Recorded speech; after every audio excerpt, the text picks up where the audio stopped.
So he's finally popped the question, or you've mustered the courage to pop the question, and she said yes, and you're on top of water, you're on top of the world. If you're one of those people that you're like, oh, I really want to get married when I'm young, you're like, yes, this is what I've always wanted. If it's a case where you've been waiting since, you've been like, Lord, I plan to get married at 25, I'm clocking 30, what's going on here? And then you finally meet someone and they pop the question, you're like, bring that ring, put it here, you came late. Whatever your context is, you finally got into the stage where you wanted to be and you're happy. Everyone is calling to congratulate you. You're like, oh my gosh, I feel so special. What I've always wanted is happening, is coming to pass. Yes, Lord, we're doing this, we're doing it now, you know.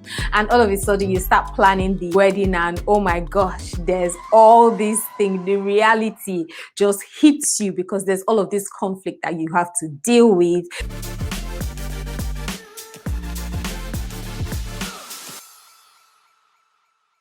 This is Wise Attraction and I'm Dr. Baby Babs, helping you to marry well.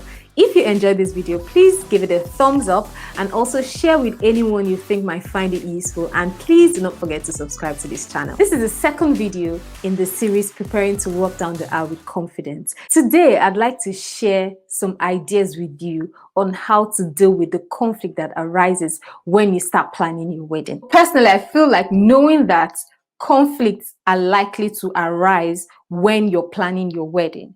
Having this at the back of your mind before you get to that stage can be very helpful, because when it comes, it doesn't hit you with it's not so shocking when you start experiencing it. Secondly, I believe that this video is going to help you because I'm going to discuss strategies, things that you can do to help you overcome these hurdles and set yourself right to walk down the aisle with confidence, knowing that there's no baggage in your mind regarding yourself, regarding your partner, and regarding your in-laws. Why does conflict arise when people start planning their wedding? Firstly, you're having to deal with what you want as the person that's getting married. Of course, you've always dreamt. If it's something you've dreamt about, if it's something that you've always planned out, you've decided that, okay, these are all the things I want to happen when I'm getting married. So you have that desire or that list or whatever, and then you've met someone that has his or her own desires, her own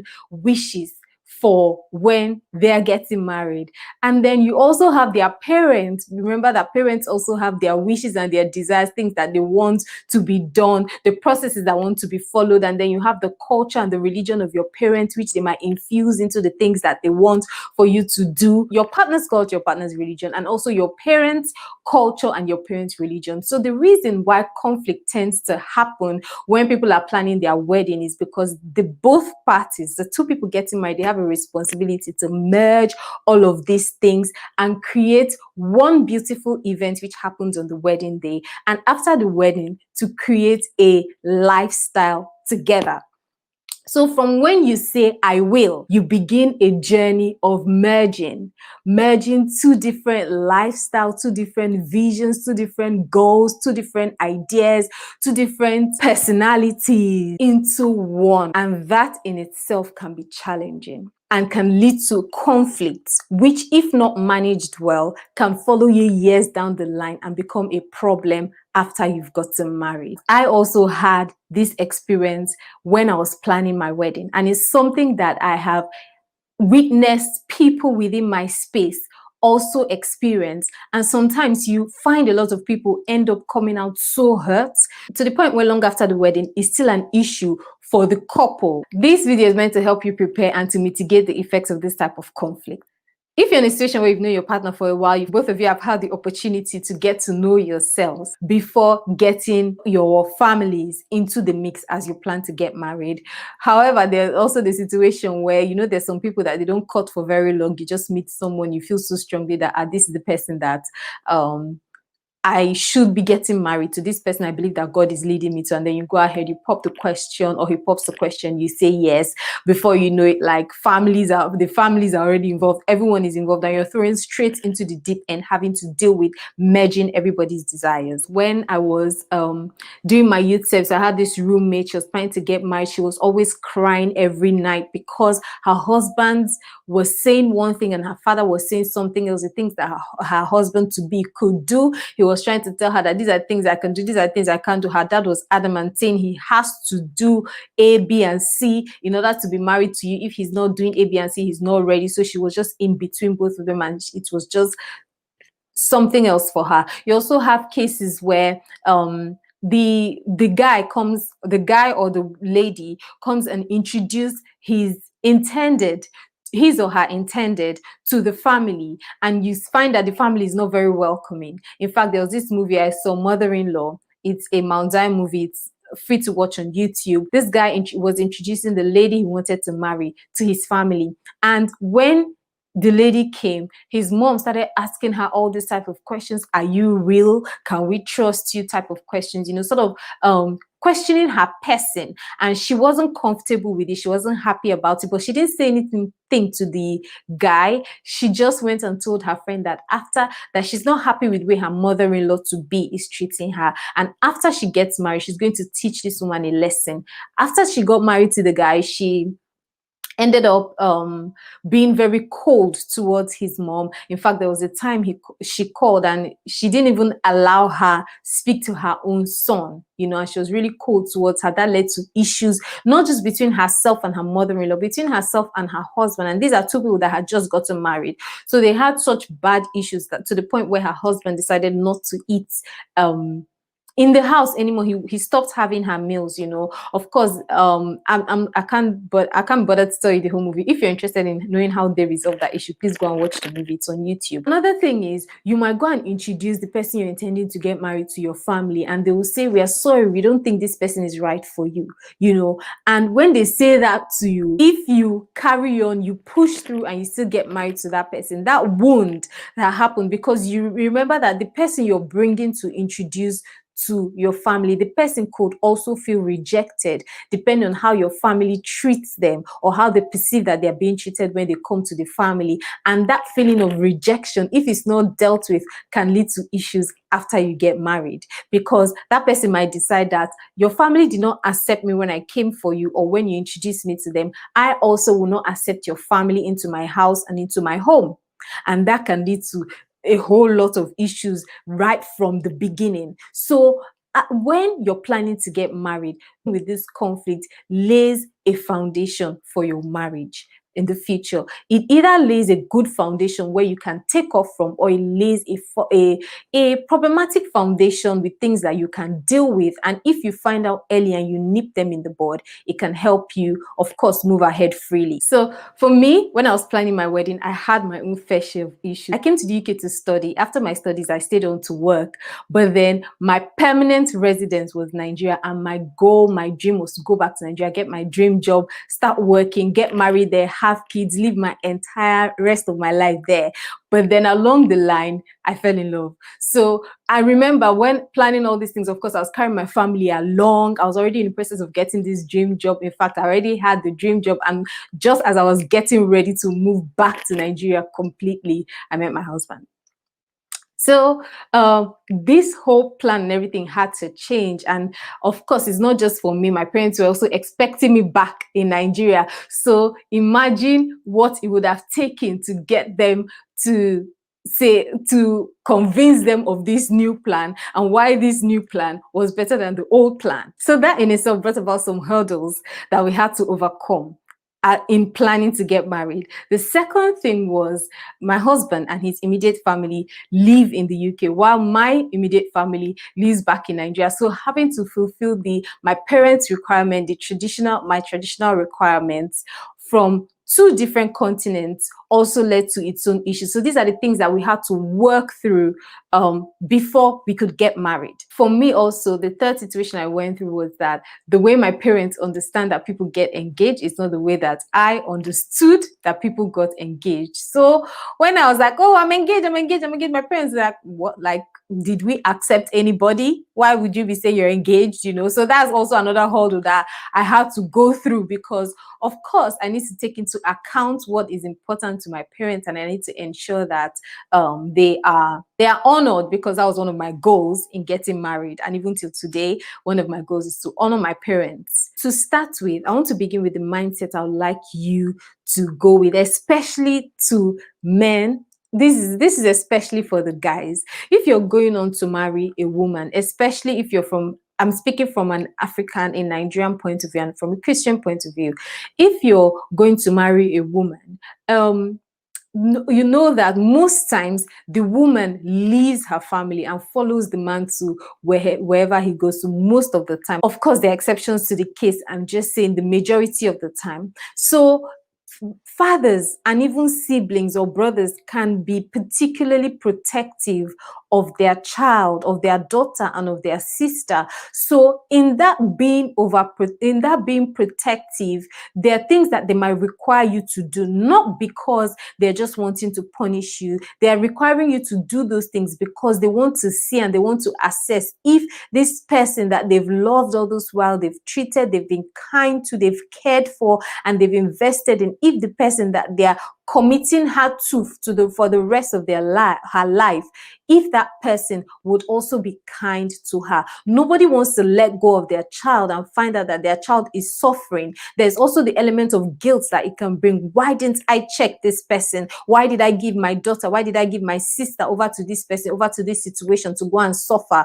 So if you're in a situation as a guy where the woman's family is asking you to do all of these things, one thing you can have in your mind to help you go ahead and do all those things is that, imagine if that was your sister or that was your daughter. Wouldn't you also want to do due diligence before letting her go? As even as she's going, she'll be with someone else, that can literally impact her entire life. How do you deal with this situation? How do you ensure that these initial stones or this initial foundation that you're laying for your marriage is laid right? The first thing I'll say is, when you're introducing someone that you intend to get married to your family, you want to get your family ready, because ideally you want your family to be warm and accepting towards the person. Even if there may be things that they see about the person that they don't accept, they don't have to be vocal about it. They don't have to make the person feel uncomfortable or bad. So don't just spring things up on your parents and say, this is happening right now, or your family, and say, this is happening right now, deal with it. Try to get them ready. Speak to them. Let them know that, okay, someone is coming. Let them know how you like them to treat it. Let them know that you want the person to feel welcome and to feel accepted. And also in doing that, let them know that if they have any issues, they can discuss it with you privately, because you're the one that has a relationship with them. You're the one that has something with them, not the person you're bringing to the house. So it's not their place to start telling somebody, oh, I don't like this about you. Oh, why is your hair like this? Why is your leg like this? Are you this? Are you that? It's not really their place when they're just meeting the person. They can ask, of course, not that they won't ask any question, they won't inquire, but any question that seems demeaning or putting down that person, is better that they don't ask that question. If there are some things they are worried or concerned about, they should speak to you about it, and then you can then clarify things with them. There are certain things that you don't even need to ask about. The more you interact with someone, the more you're in someone else's space, you would observe these things. So give your family opportunities to get to know the person you're intending to get married more. And another thing you want to do is sit down together and try and understand what both of you want. Both of you discuss, put everything on the table, and know what both of you's requirements are, and be very, very honest and candid with each other. Secondly, find out from each other what your cultural requirements are. If you're unsure of what your culture requires you to do, both of you go ahead and speak to your families, get that information from them, and make sure that each other knows that information. There are certain things that your parents might want, maybe make them happy. Maybe there are things that they've always wanted to do when their child was getting married or something, whatever preferential treatment that they desire during the wedding.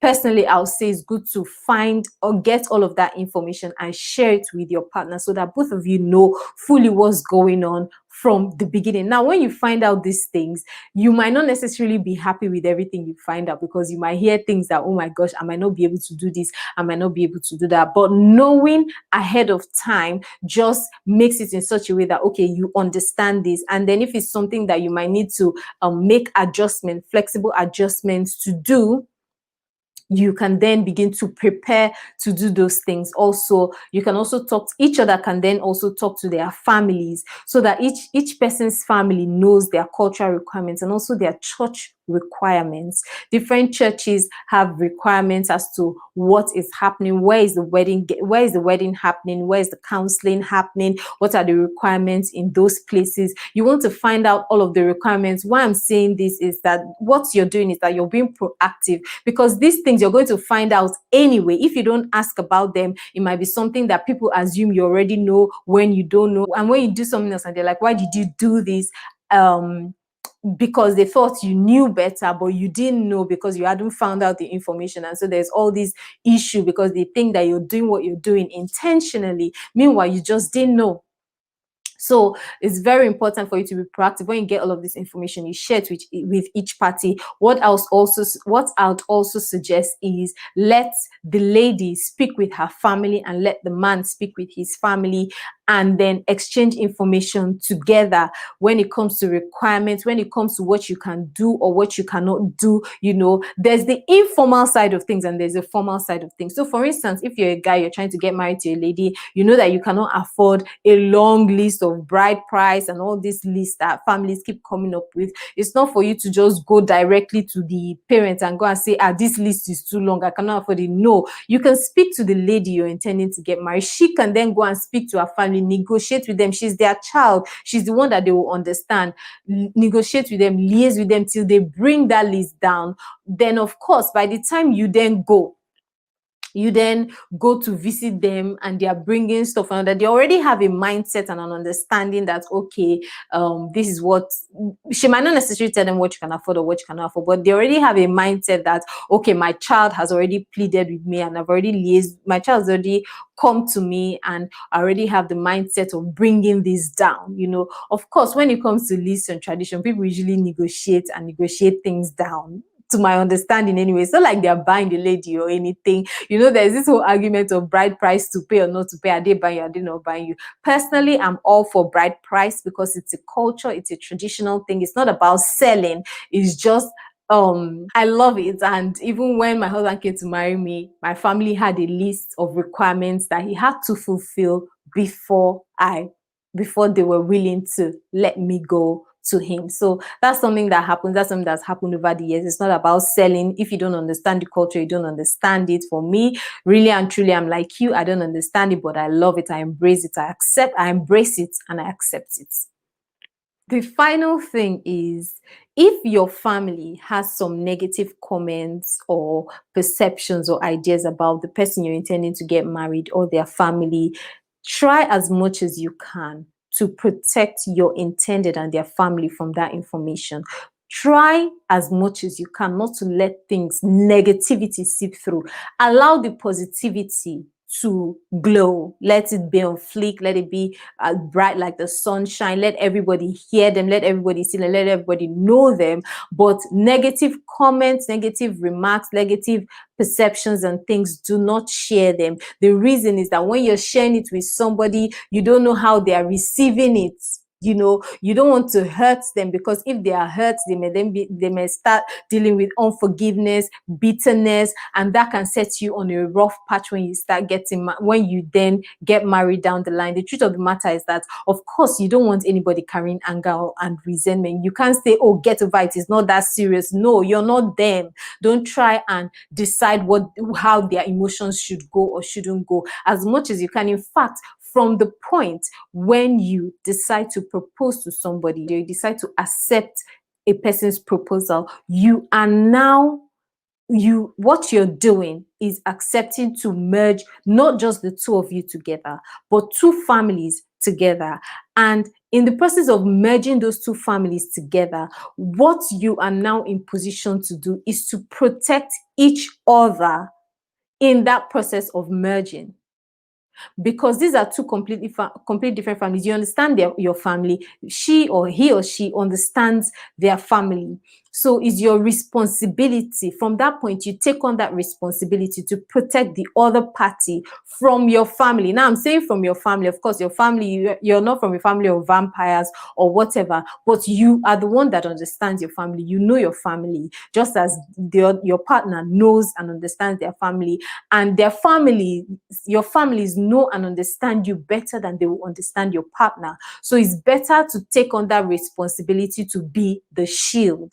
They're not trying to hurt the other party, but they might do that inevitably and unknowingly because they are different and they don't know them that well. So you then become a shield. You deal with your family and you sort of help your family learn to deal with your partner. You don't just allow things to flow here and there, because in doing that, you might cause a lot of hurt and a lot of anger, pain that you really don't need in your relationship. If your mom feels anything, maybe if your mom feels bad about the way your partner dressed or the way they look or their job or whatever it is about them, or even their church or their family, don't go sharing that information. Keep it to yourself and help your mother to see things positively. These are the strategies I'd like to share with you today on dealing with conflict after you say, I will. Thank you for watching today's video. I hope you learned a thing or two. If you know anyone that's going to benefit from watching this video, please share it with them. Watch out for my next video where I'll be discussing how to know that the person you're wanting to get married to is the one. See you next week.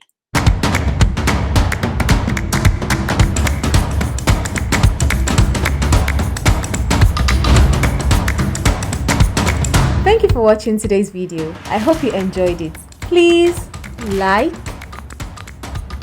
subscribe, and hit the notification button